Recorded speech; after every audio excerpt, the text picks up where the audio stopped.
I'm your host, Latika Lee, founder of the Lotus Literary Lounge, and will be hosting today's event. You're invited to join us online on our literary community on Facebook, where we amplify African American authors, announce book launches, and promote literary related events. Today, we're celebrating the newly released book by visionary poet, playwright, author, and dancer Ntozake Shange. It is her first posthumous book and is entitled Dance We Do. A Poet Explores Black Dance, published by Beacon Press. The book was recently launched by her alma mater, Barnard College, in collaboration with the Ntozake Shange Revocable Trust. Ntozake was born in 1948 in Trenton, New Jersey, and she may be best known for her Choreo Poem for colored girls who have considered suicide when the rainbow is enough. The poem slash play slash musical was produced on Broadway and won an Obie Award. In 2010, it was adapted into a film with a star-studded cast and produced by Tyler Perry. In the book, Dance We Do, the poet crafts a personal history of Black dance and captures the careers of legendary dancers along with her own rhythmic beginnings. Sadly, Ntozake died just a couple of years ago on October 27th, 2018, at the age of 70. But her work lives on through her family, friends, and dance community. Renee Charlo became Ntozake's personal assistant and wrote the afterword for Dance We Do, and she joins us today. So we would like to welcome Renee to Tea Time. Hello, hello. How are you, Latika Lee? I am great, Renee. Thanks for being here today. Thank you so much for having me. What I want to do is give the audience a little bit about your background, and then we can talk about how you met Ntozake and the work that you did with her, okay? Good. All right. So Renee is a performer, director, writer, and a professor of theater at Shepherd University, and she's a professor of literature at Southern New Hampshire University.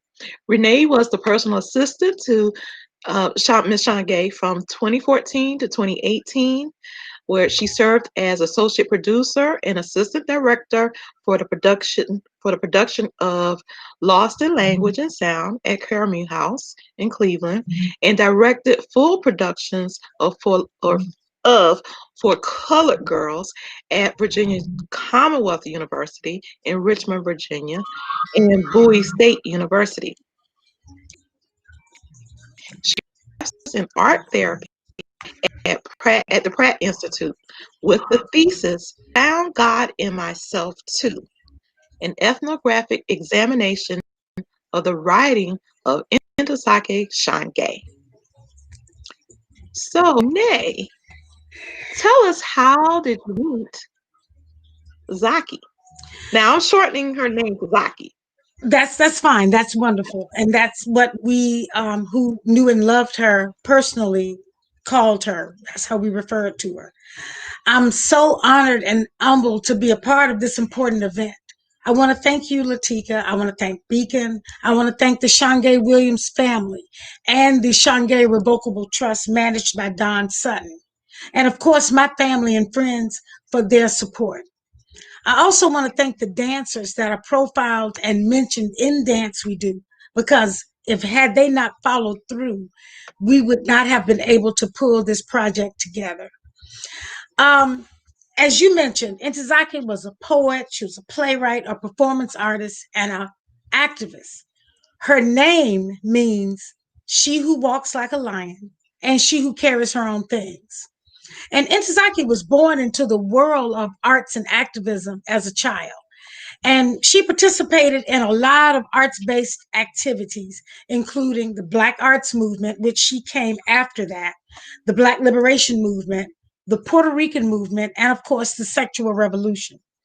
And above all, Intozaki spoke for and embodied the ongoing struggle of Black and Brown women and girls, and how Black and Brown women are treated just in this world as we all face systemic racism.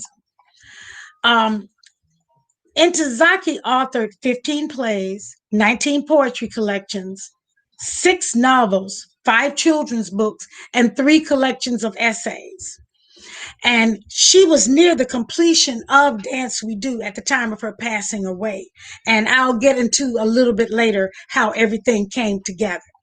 Intozaki won many awards, including a Shelley Memorial Prize, a Pushcart Award, a Hurston Wright Award, and a Delco and an Outer Critics Circle Award. She worked in a lot of different colleges and universities, such as the University of Florida, DePaul University, and Sonoma State out in California. And a little known fact, Intozaki was nominated for a Grammy for Best Spoken Word recording of For Colored Girls. Wow. Now, a lot of people didn't know that. This was back in the 70s when it first came out. Some of her more notable written works are Sassafras, Cypress, and Indigo, Lillian, Lost in Language and Sound, Spell Number 7, Betsy Brown, and of course, For Colored Girls. And she used to always tell me, yeah, Renee, I wrote For Colored Girls, but there's so much more that I've done. And of course, this is real true. Now, I was Intozaki's personal assistant and friend from 2014 to 2018. I met her backstage at an event in New York that was sponsored by this guy by the name of Eric McCall McMillan and his organization, Project One Voice. They were honoring the anniversary of For Colored Girls. So afterward, her manager at that time, her name was Yvette, they needed someone to ride back from New York to DC with her because she had just moved to DC to be closer to some family members. So after I rode back to DC with her, the family called me because they needed somebody to assist and travel with her. And that's how we began. And it was a lovely journey. But I do want to put this out there, Latika. If you believe in manifesting your own destiny, we could say on some levels, I manifested this because many years ago, I bought a very small plaque back in the 90s at the National Black Theater Festival that says, for colored girls who have considered suicide when the rainbow is enough. And I didn't know her at that time, but I bought it and it hangs in my bathroom. So fast forward to 2014 when I met her, you could say I was destined to meet her, and that's how it happened. Yeah. So, yeah. That's awesome, Renee. Yeah. You know, she and her productions, Mhm. books, plays, novels has touched a generation, That's true. generations, True. right? Since Very the true. 70s. Yeah. And today we have 2 special guests who were right there along with her. So why don't we introduce Mickey Davidson and Diane Harvey, and they hopefully will be able to give us some of their experiences of how they too met Miss Sean Gay and what their experiences were. Would you like to introduce them to the audience? Well, Mickey Davidson is a dancer and choreographer. Her dance career has been the study and performance of African American historical dance styles and includes working with Sounds and Motion Dance Company, Sun Ra, Jean Lee, Charles Cookie Cook, Harriet Quicksand Brown, Frankie Manning, and Norma Miller, just to name a few. Poet, playwright Intozaki Shange and Mickey Davidson have had an artistic relationship that spanned over 30 years. Several collaborators include the 20th anniversary production of For Colored Girls Who Have Considered Suicide When the Rainbow Is Enough, that was produced by the New Federal Theater and directed by Intozaki, and A Sense of Breath at the Whitney Museum at Philip Morris. Davidson is the primary choreographer for her company, Mickey D and Friends, and the Savoy Swings. She has been teaching American history through jazz dance for over 40 years in educational and community institutions such as the College of Old Westbury, University of Illinois, Wesleyan University, and Goddard Riverside Community Center. Diane Harvey is a performing artist and founding member and assistant to director Abdel R. Salam of Forces of Nature Dance Theater Company, and dance educator at both Princeton and Hofstra universities. Performances with the concert dance companies of Ilio Palmari, Joan Miller, George Faison, Otis Salid, Jalon Vieira,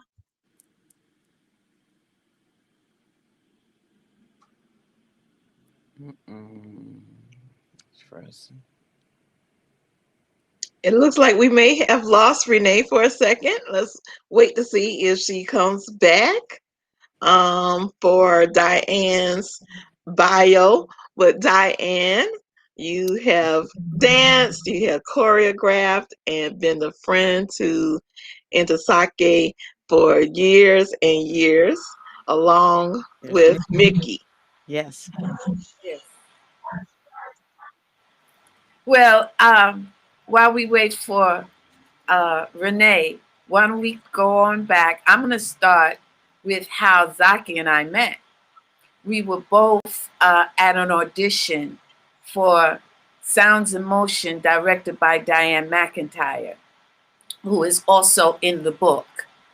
And this was on the east side of Harlem, upstairs on the 5th floor. As Diane talked about, to get to the 5th floor, you have to pass the methadone clinic, and then you get up to the 5th floor. But we all knew this was a very special place because this was a choreographer and a dance company that dealt with live music, jazz music, the music of the 70s that had a very cultural and political overtone to it and specialized in improvisation. So Diane was and I was coming out of the University of Illinois, and I was doing similar kind of work with the jazz band up there, and I had heard about Diane, so I was going to be at that audition. A common person that we all know, Bernadine Jennings, she was like Diane's personal recruit person, because she finds you at a place called Clark Center. She started talking to you, she guided, and she was a major mentor for Zaki, and the reason why Zaki went to that audition because of Bernadine Jennings' guidance. Zaki noticed me because I had my son with me, since I didn't have no babysitter, so you just sit in the corner because mama got to dance. And so that's how she noticed me, and eventually I noticed her. And the thing that we had in common was our love for our love for jazz music and the hangout. And at that time, in the 70s, the hangout in the East Village was such that the real estate was changing. And so there were these big lofts that musicians and artists could get, visual artists, all kinds of, could get these lofts really cheap, and they start producing themselves.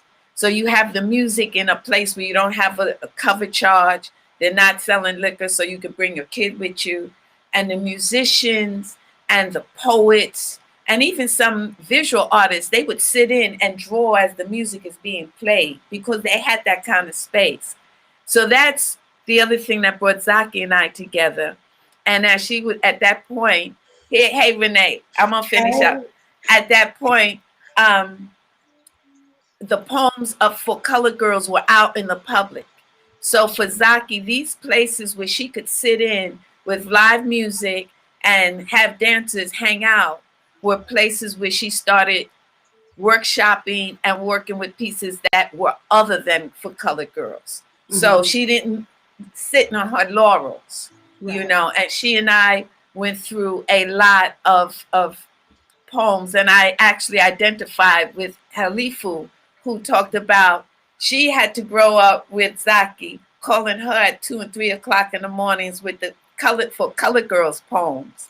Well, I had to get woken up with things like Lillian and the Lizard Project and these other poems that she had. So I'm like, okay, I come from a nice legacy from Halifu listening that I listened.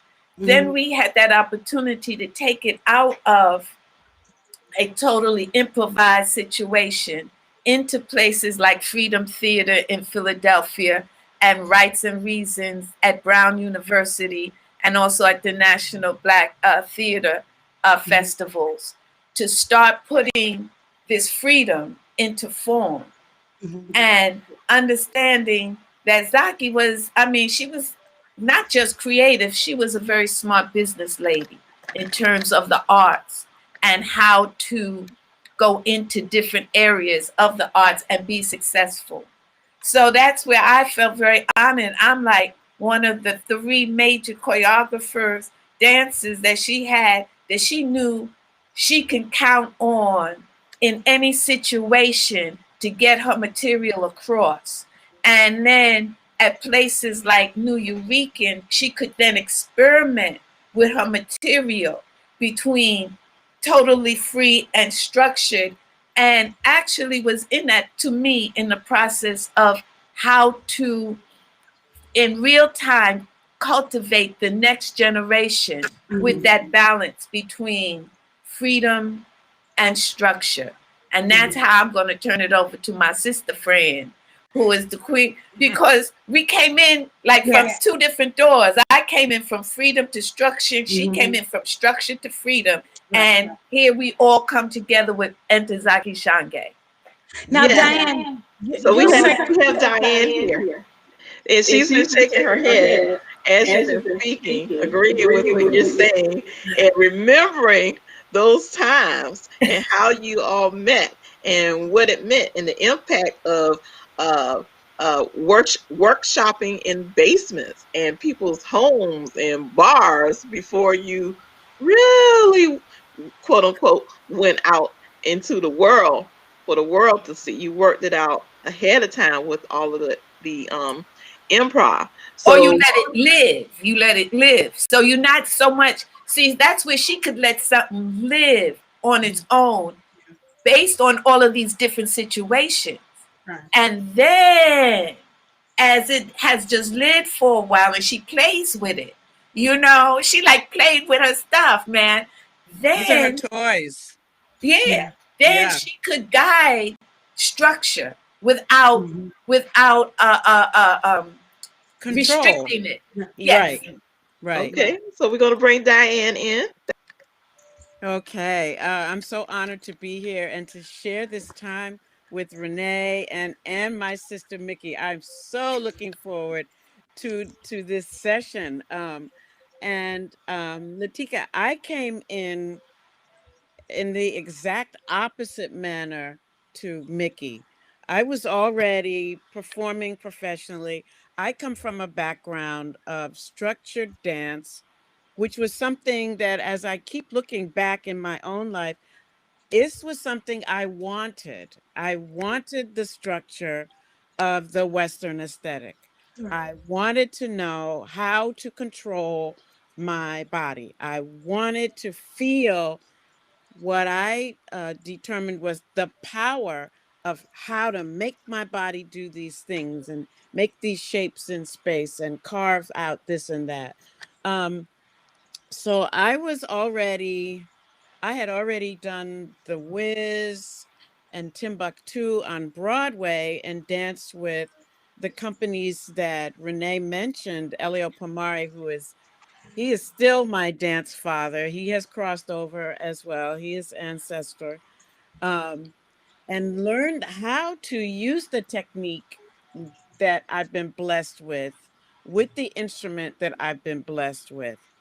So, unbeknownst to me, Zaki had been watching me. You do your gig, you move on to the next thing. And that's where I fault myself with having a terrible memory because I'm already thinking about, okay, well, what's the next thing? Yes, I did that. Okay, it's Right. done. Um, but I got a phone call. I think might have been from our sister. The link in all of this, Diane McIntyre, And yes. inviting me to join spell number 7. And I said, wait a minute. I heard about that. Is this with improvisation? And Diane said yes. And I said, well, yeah, I'm definitely going to do that. That's the other thing that we all would do is just say yes. Just say yes. Just do it. The schedule will figure itself out. You just have to be in the room. Okay, so I get into the process. I meet her in the rehearsal process. We kind of acknowledge her. I tell her how grateful I am to be in this cast, and it is a choreo poem with a huge cast. Um, Later, maybe 3 months ago, I found out that she requested me. Hmm. I found out that she also insisted that the opening dance solo was for me to the most wonderful voice, Avery Brooks. Oh my God. Oh, yes. The voice of doom. The sweet, the just, I got to dance. That was my music for 8 months. That Hmm. was it. And I never was absent. I I never know missed a you day were. on that show. I was like, "Oh no, I'm gonna dance to this man's voice." Yeah. Um, but what she was doing that was so fascinating to me as I think back, she was introducing this idea of improvisation within structure through me having to honestly be present each time I hit that Hmm. stage and each time I worked with Avery. Avery had the option of stretching something out, of making something shorter, of changing the dynamic, of changing the tempo, the intensity, the intention of the work.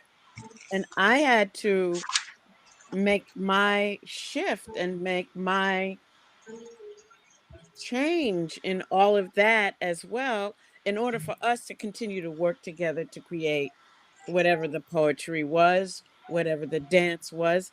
Dance and poetry and music at this point are now interchangeable. So if Hmm. we say dance, we mean music. If we say music, we definitely mean poetry.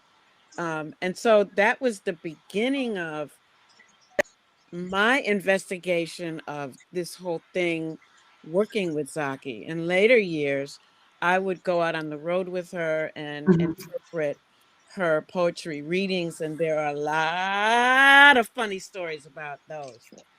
But So let me ask let's you take a about breath. the choreo poem. The choreo poem. That's the term that Zaki coined. And so it's a blending of poetry or the music that you mentioned, the arts, and blending the creative spirit of the artist. So that Hmm. was Black Girl Magic way back then. Way back, yes, Definitely. absolutely, Definitely. We've Definitely. absolutely. always had the Black Girl Magic. Yeah, I think also that she was channeling an idea, an African idea of interpreting and expressing Yeah. story. Right. Yeah.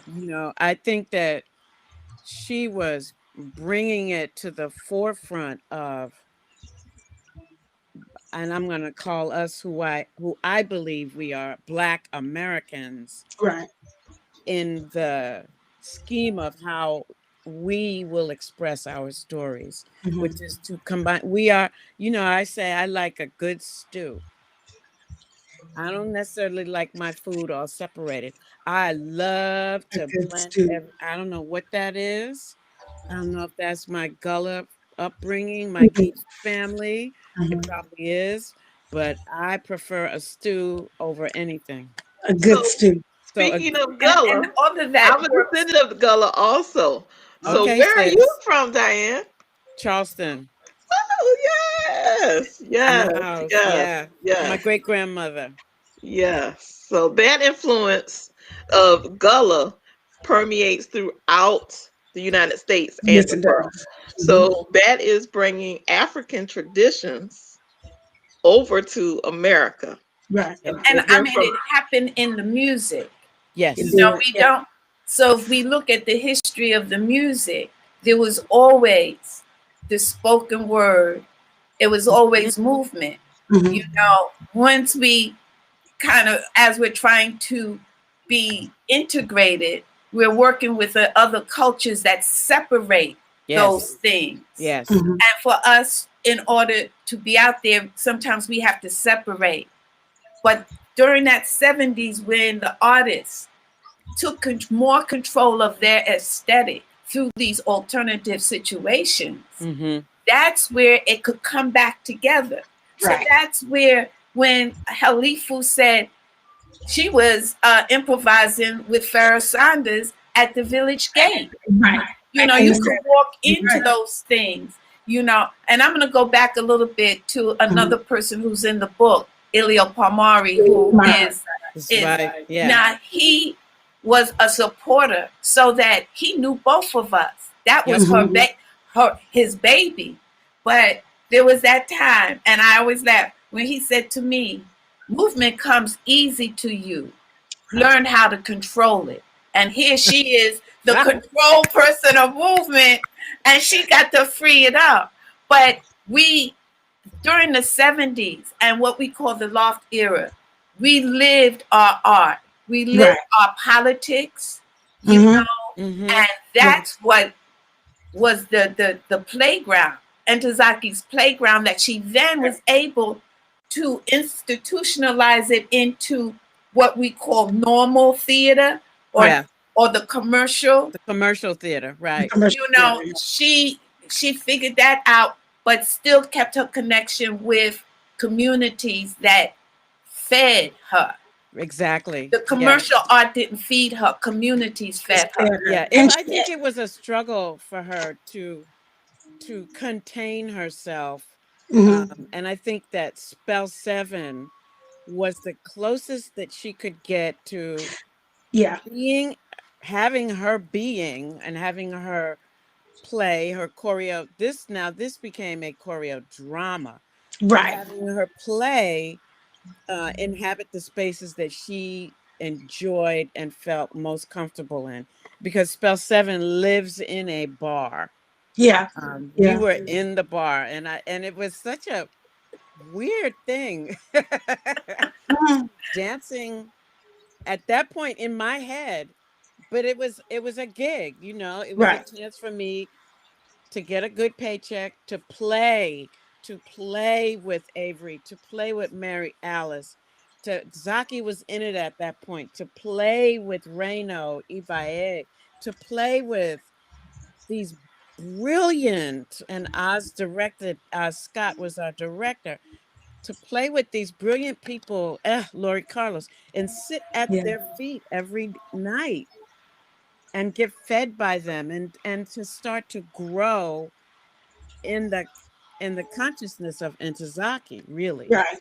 Now, Mickey, not directed, you choreographed Lillian, right? Lillian, and Yeah. actually going back also to the 20th anniversary for Colored Girls. And one of the reasons why Zaki wanted to direct it herself Mm, was because she wanted to get the choreo back into the poems, There you go. you know, Amen. and because it was thrusting commercially more and more mm-hmm, mm-hmm. theatrically than that blending. And I Yeah, think that was a little boost. But she It just, was. because she kind of let Colored Girls go to the world, Yeah.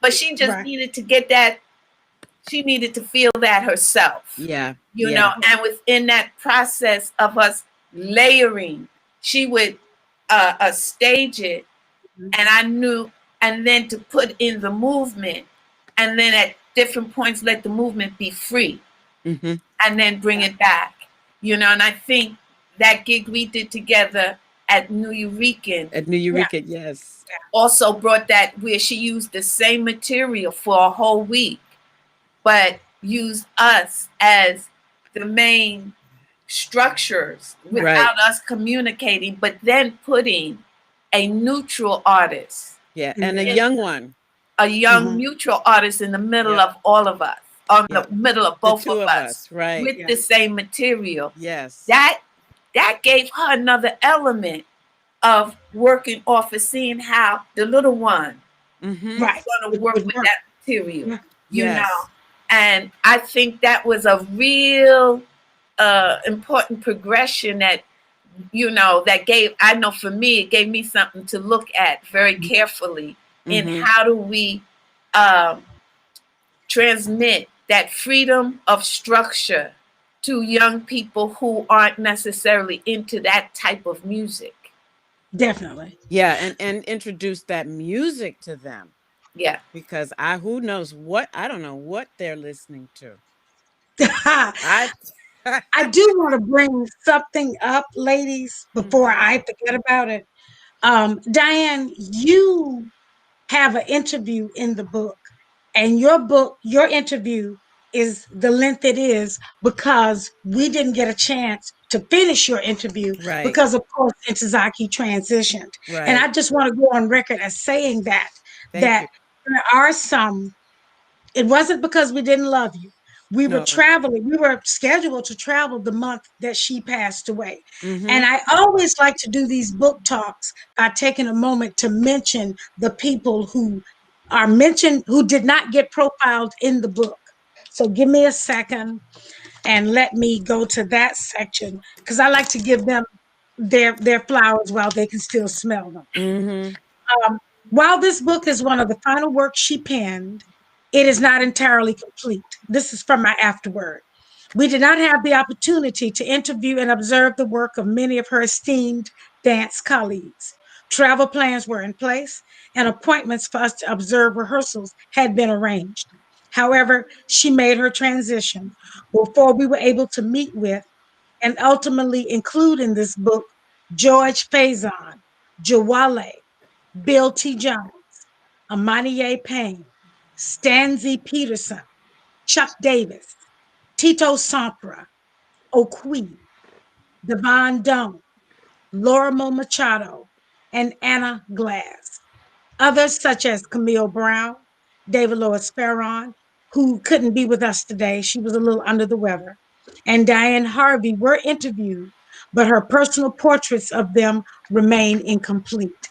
And Beacon insisted, ladies and audience, that the book contain her voice and that the book consistently be in her voice. Because I had the questions that she had asked Mickey.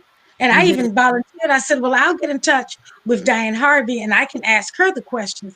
And Beacon insisted, and her family, they said, no, we want everything to remain in her voice. So that's the story behind that. Thank you, Renee, for that explanation. Because you know what? This book is very important. It's the first of its kind. And each of you has played a role with its publication. Mickey has worked in the glossary with some definitions, and Diane through her interview, and of course you, Renee, with coordinating and putting everything together. So could each of you, from your perspective, tell us what is the importance of this book and why it's important for this book to have been published at this time?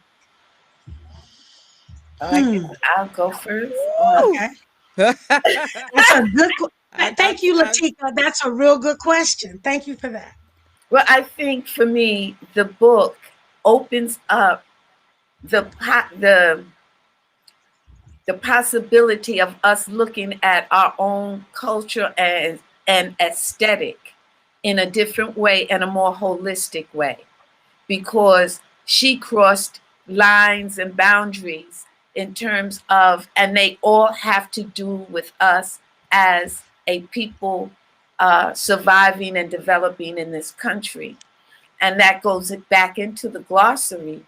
So not only does she write this book that celebrates the people who are not celebrated by mainstream America, because they only choose a couple of us at a time, but she allows for the future researchers and scholars of this culture and of us as a people to have the courage to go beyond what is regular and go deeper, because it's the people in that book that really laid the foundation for a lot of our stars, and who are out there today and fed the pool for the commercial art.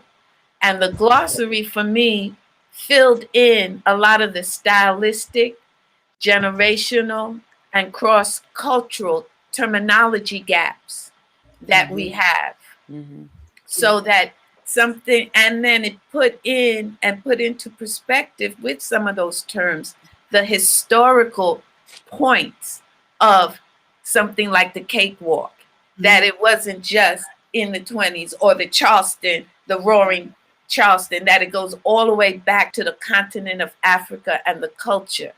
And even though the glossary doesn't go into a lot of details for every, but the fact that she could talk about the Firebird and how that piece of music affected people within the African community to develop and work with it, or clogging, the fact that this English folk dance, along with African dance, had an influence on tap dance as we know it, and it was developed here in this country. So it gives the non-dancers a you might say a life preserver, to just understand when these terms are going out, how she so eloquently described the movement, so that you can almost feel the leg shoot out for a jete. It those are the linkers, and those are the things that the future researchers and scholars can now know that they can do this, because it's been done by one of the greats. Exactly. And so she made for me, a big statement in alternative ways of looking at our culture and documenting it. Definitely. So Mickey just said everything that I was thinking. I was like, oh man, is she not going to leave me a pocket? That's okay. That's all right. I think that it is, I'll find something. I think that it is important. Black lives matter. Yes. Black dance matters. What is the definition of Black dance? You know, Entezaki was subtly giving us clues to help us define it, coming from her experience. These are her stories about living in a time when Black dance was a flower, and each different artist was a petal on this flower. And you know Zaki loved some flowers, boy. and and that each one of these petals could coexist and feed each other. I mean, and that's the thing that is so remarkable about that time frame, and that she captures in her book, is that we were all expressing our lives together. I remember one of my dear friends who came into one of the meetings, one of the panels, she said, oh yeah, we would do a Broadway show, and then after the curtain came down, we would either go to somebody else's rehearsal to go and prepare for something else, or go to someone else's one woman show that we may be performing in, and continue the gift of our lives. And we just did it. We just did it. It's that say yes. I think for historians, the scholars who always need things in print and need proof that a thing happened, well, here's the proof. Here's the proof. We got this. And it may not be, as Renee was saying, with the depth, but there are still those of us who are on this side of the mirror that you can reach out to if you Definitely. need to hear some more of the stories to put them in print. Um, but I'm really loving this format of oral history, which is what we do as Black people, as African Americans, as Africans. We tell our stories, and thank God this, I mean, this is a plus for, unfortunately, for COVID, that now you can hear these stories. This podcast could go to India, Yes. and they could hear about Zaki in India. How And amazing is that? actually, Zaki and I did do a women's conference in I love it. India, I love not it. not from video but audio, Oh, I yeah. love and it. and they were talking about, she was the hero in terms of feminism Yeah. and doing, so it, yeah. So Yeah, now we have it, we can look at it, we but can look at it. she Right. was Yeah, 20, yeah, almost 25 years ago, yeah. reaching the globe. Right, right. And to piggyback off of what you two have already mentioned, Mm-hmm. this was so important to her that people see her connection and her love for dance and how she connected dance with poetry, hence the choreo poem. Mm-hmm. And also, there is a limited amount of literature out there about Black dancers It was and about Black. horrible. It It's is. horrible. It is. It's Um, embarrassing. it really is. But we're And gonna fix that. we've got to. And I do want to take a second and shout out for those of you who are interested in purchasing the book, the names of the people who are included. We've got Fred Benjamin, Raymond Sawyer, Mm. Diane McIntyre, Mickey Davidson, who's with us today, Halifu Osamare, Ed Mock, Diane Harvey, who's with us, Ilio Palmari, Otis Salid, and an interview, of course, with Camille Brown, Davalos Farron. Um, and she had such big aspirations for this book. Mm-hmm. I heard Halifu say once, Zaki was just as skilled at dancing as she was at writing. Mm-hmm. The writing just took off. And of course we know her for the writing, but she worked just as hard at it. And I will share this with you all. Listening to her sit on that bed and tell those stories about each of you and about these people in the book was amazing. And she could just sit there and just sculpt those stories, because she was like this wordsmith, and she would paint those stories, and I would just be listening and typing, and sometimes I would stop typing because I was so busy listening, and then she'll say, "What did I just say?" And I'm like, "Uh oh." So because I had missed half of it, so my daughter told me, she said, "Mama, if you would record it, you capture everything." Thank God for that, because that's why we have the book we have today. Mm-hmm. So in my last statement is, she loved this book. This book was her baby, and her last days were spent with us working on this book. So we are here today because she is not here with us. We'd love to hear her words, Renee, and those stories that she have. Some that may not be able to be told publicly, but others that could be. But one of those reasons, at the end of her life, she had some health challenges, right? And so I'd like to discuss some of those challenges that she had and the perseverance that she had to continue on. She danced her whole life. Mhm. She felt that movement. It was within her, irregardless of the health challenges that she had. But others in the audience may also be having health issues. or physical limitations, mobility issues. We're here in this era of COVID and the global pandemic, right? So let's talk about, in the last few minutes that we have, how her health challenges impacted her in producing this book, Renee, with the afterword and the forward. Well, the biggest health challenge, the biggest story I want to share. At one point, her hands didn't work for her to write, and we had gotten her manager, pardon me, had gotten Dragon 13, which is a talk to text program. Well, she didn't care for that because she told me writing was a physical process and that you needed to sweat to write. So she would take a pen and she would hold it and she would write like this on the on a piece of paper. So one day she called me and she said, "Guess what I just did?"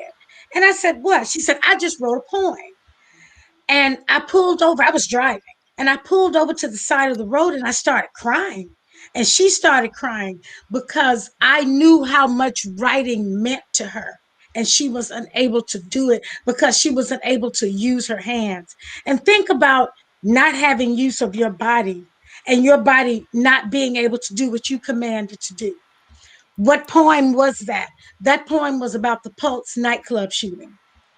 Mm-hmm. And she was always on the right on the cusp of social justice. By now, as Halithu has mentioned in several other interviews, I'm certain there would have been some poems about Black Lives Matter, Breonna Taylor, and everything, police brutality, and everything that's going on, because she lived inside of news and she loved it. And even though she had challenges, she kept moving forward. Yeah, And I will speak to that because uh, I wouldn't get the 2 o'clock in the morning calls, but I would get the late calls about, well, what diet should I be right, practicing in order to drop this weight? And I would say, Zaki, what are you talking about? Well, I'm feeling blah, blah, blah, blah, blah. And what do you suggest? And so I would make suggestions. But I think the thing that really stands out in my mind about how she viewed using her body was that she was constantly in the realm of healing herself. She was yes, constantly focused on, okay, I got to go to this therapist. Do you think that this exercise is good? I broke my hip. Okay, I'm almost standing now. And she would call me and tell me when she was able to walk. She would call me and tell me when the knee was bothering her. So I would say certain things to her about X, Y, and Z. Um, this was what really rocked my world. We were getting ready for her to come to New Jersey Performing Arts Center. mhm, I had no idea that she had broken the knee. I had no idea, no clue. I'm calling her. Where are you? Are you? This is your tech. Blah blah blah. She said, "Well, I'm about 45 minutes away." I said, "Okay, fine. mhm. We'll tech you. You're gonna be okay." Blah blah blah. Then up she comes up the ramp in a wheelchair. Yeah. I looked at her. I said, "It was not something I would say on the radio. What happened to you?" She said, "Well, a week ago I fell." I said, "Well, we've been talking since then. How come you didn't tell me about this?" "Well, I wanted to do this gig." I said, "Clearly, you are here. Yeah. You are here. You are going to do this. We're going to wheel you out onto the stage. You will do your poetry." We were able to work it out.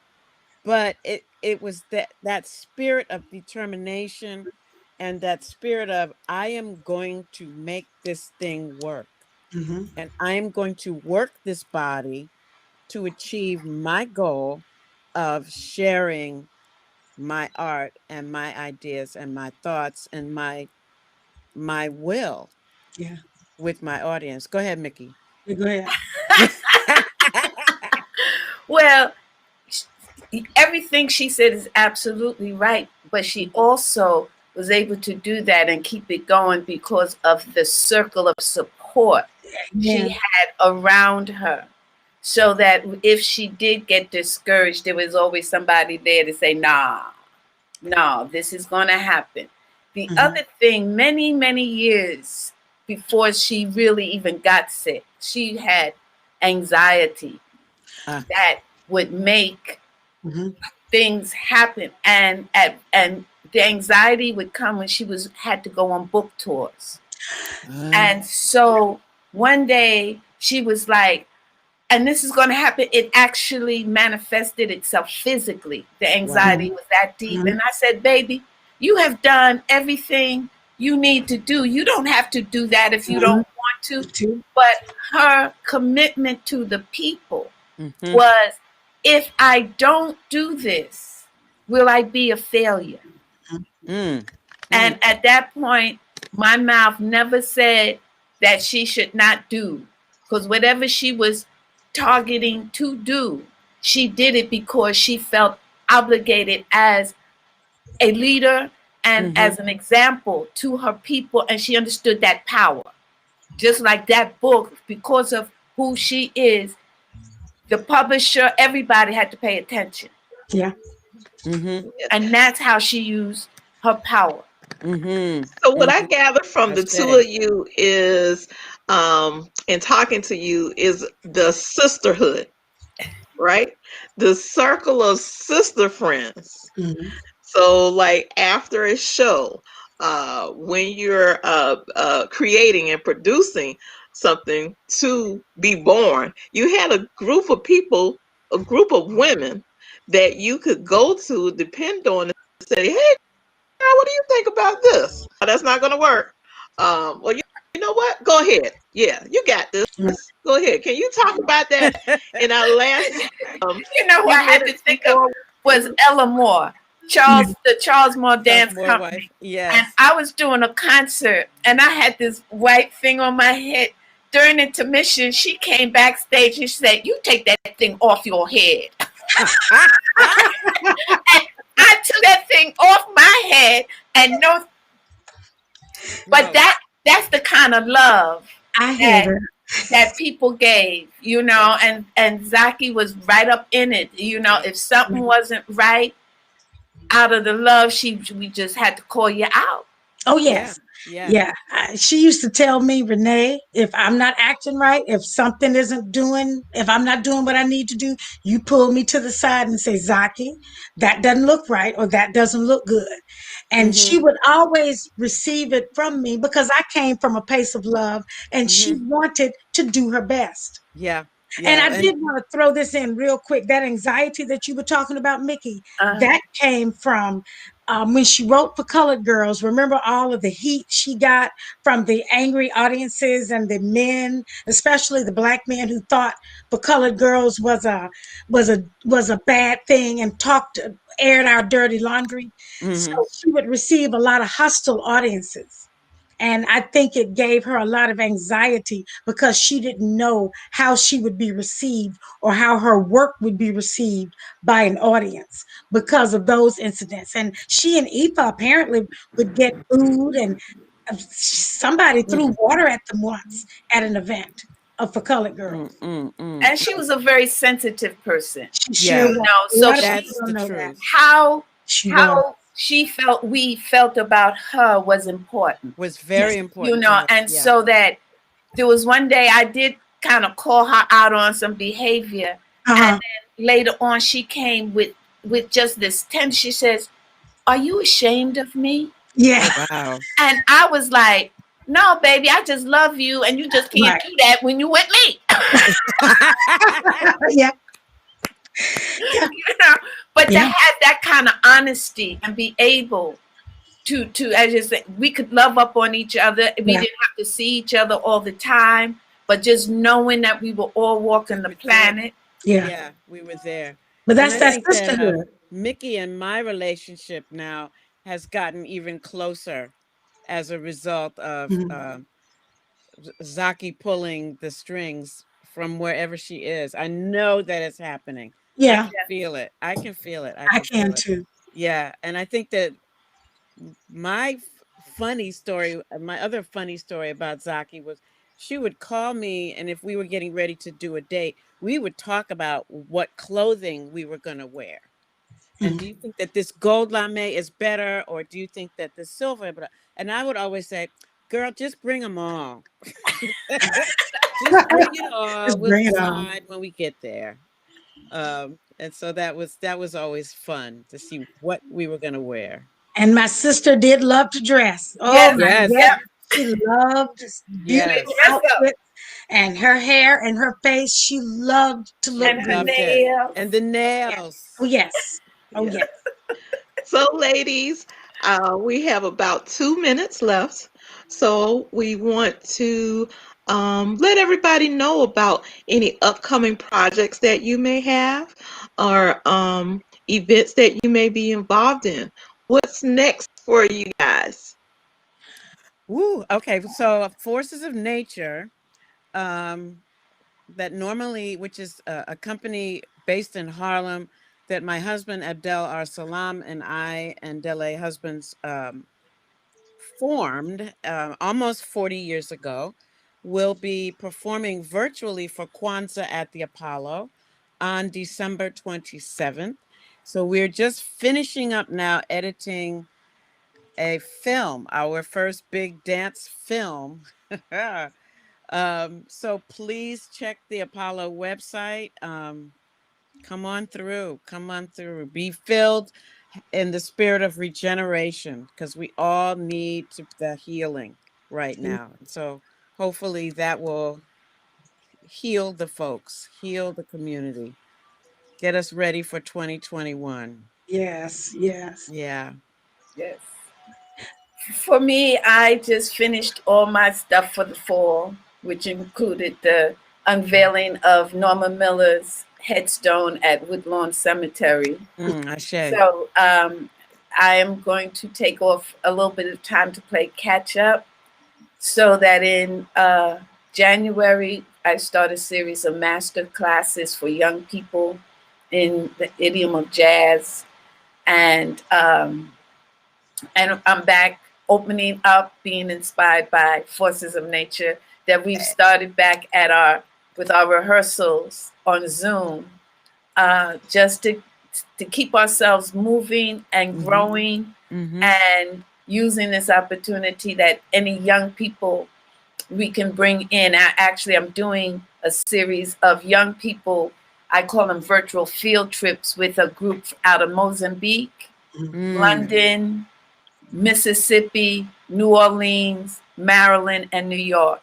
And it's and the thing that brings everybody together is dance, different styles of dance. So that's been my pet project this year, is using this Zoom to go international and bring young people together to talk. Yes, work the technology. That's right. Yeah. And I'm doing the same thing as you ladies, with theater and with art. Everybody can follow me on mycreativespirit.net.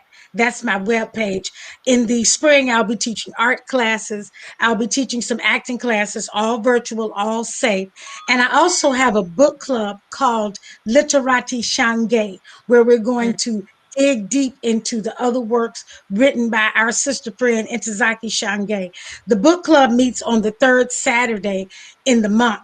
So that means it'll meet 1 week from today. And we're going to read If I Can Cook, You Know God Can this month, right. just in time for the holidays so we can get some good recipes going. So That's awesome, Renee. yes. So, everybody, we've gotten the tea this Yes. afternoon. Oh, yes. We've Yes. gotten our tea. Okay. Thank you, Mickey. Thank you, Thank you Diane. for inviting us. Thank you Thank you, so Renee. much.